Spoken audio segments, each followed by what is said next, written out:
Mirë, t'informohemi pak për sa i përket rastit fundit në Elbasan. Një baba 54 vjeçar ka denoncuar në policinë e Elbasanit humbjen e djalit të tij të mitur. Në dëshminë e tij, 54 vjeçari ka raportuar se 13 vjeçari është larguar nga banesa në lagjen 5 maj që prej datës 13 prill. Ndërkohë vijon puna për gjetjen e të miturit. Mirë se vjen. Do të kem Edlira Xherrin, si gazetare të Euronews Albania, pikërisht në atë qark, për të treguar pak më shumë. Edlira, rasti i 13 vjeçarit, si mund të ndihmojmë edhe ne si media në të paktën në këtë kërkesë të babait për të gjetur të birin?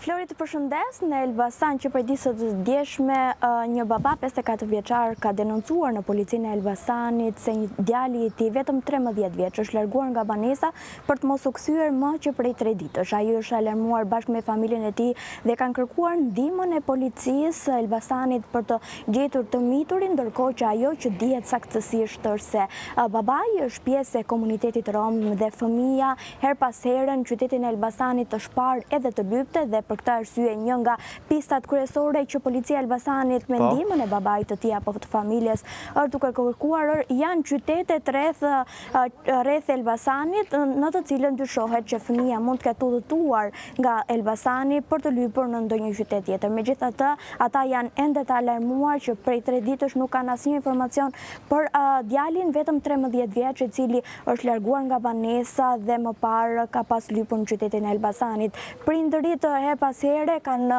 ardhur në policinë ku unë jam aktualisht dhe kërkojnë informacione se si po vazhdojnë hetimet nga ana e policisë së Elbasanit. Megjithatë, ende deri në këtë momente 13 vjeçari nuk është gjetur nga ana e policisë edhe pse po vijojnë hetimet dhe po kontrollohen në gjithë ato pista kryesore ku dyshon policia bashkë me familjarët se ku mund të ketë shkuar 13 vjeçari.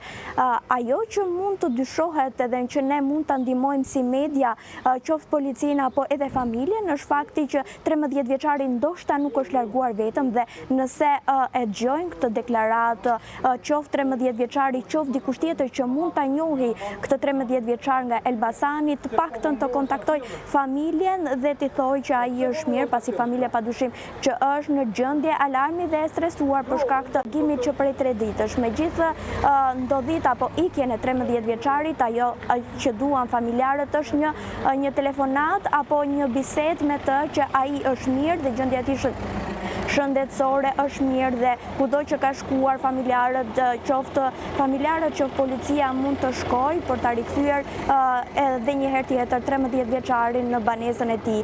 Nuk dihet se si do procedohet, por ajo që dihet saktësisht është fakti që policia me ndihmën e familjes vijojnë hetimet për të gjetur 13 vjeçarin. Ka padur një konflikt në shtëpi 13 vjeçari me babain? Është larguar nga banesa.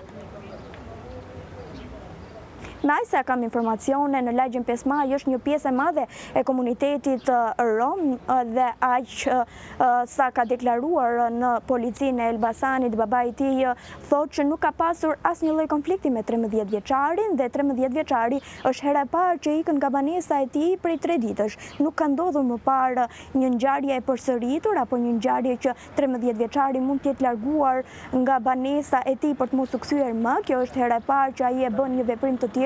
Nuk ka pasur asnjë konflikt me babain apo edhe me familjarë të tjerë në atë banesë dhe padyshim që kjo e ka stresuar edhe më tepër familjen e tij dhe kanë kërkuar ndihmën e policisë së Elbasanit për kërkuar 13 vjeçarin. E kuptoj, kështu që mbetet për të parë se çfarë do të ndodhë. Urojmë që të ketë lajme të mira në fakt nga kërkimet për 13 vjeçarin edhe të gjendet. Faleminderit shumë Edlira për informacionin. Do të shkoj pak me